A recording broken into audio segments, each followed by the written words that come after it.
Sekarang sudah ditemukan mesin-mesin canggih, mesin-mesin pinter, AI, robot-robot pintar.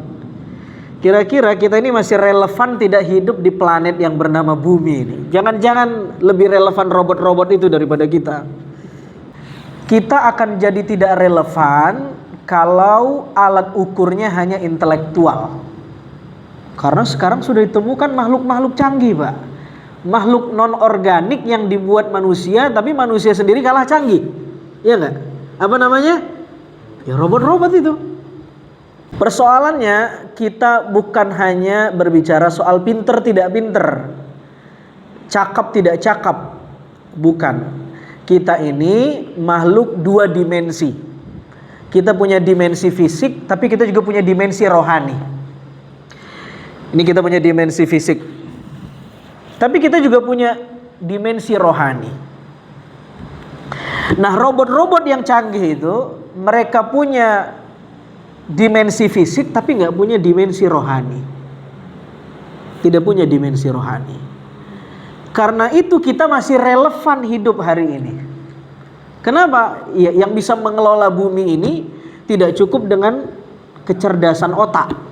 Perlu emosi, perlu mental, perlu spiritualitas. Dan robot tidak punya itu. Yang punya siapa? Manusia. Karena itulah kita diangkat jadi khalifah. Apa hubungannya dengan Al-Quran? Ya karena kita ini makhluk dua dimensi. Kalau kita pengen kenyang, kita butuh makan. Makanannya apa? Banyak. Serapan, lengkap ini, Masya Allah. Jangan lupa bungkusin Ustaz. Tetapi ibu-ibu, kita ini makhluk rohani, yang rohani kita juga butuh makan.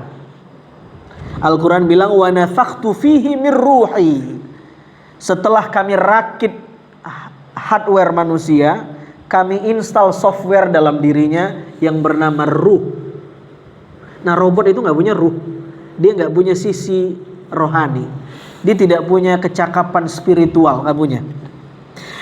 Nah, kalau kita pengen hidup secara fisik, kita butuh makan. Tapi kalau rohani kita butuh hidup, dia juga harus makan. Apa makanannya? Ini tema kita, Al-Quran. Udah selesai nih kajian kita nih. Ini udah intinya ini. Udah intinya nih, Bu.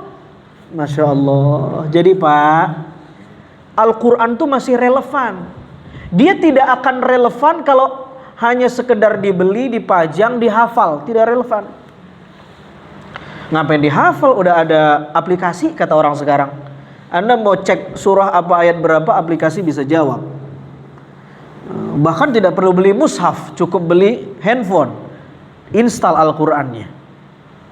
Tapi tidak, beda.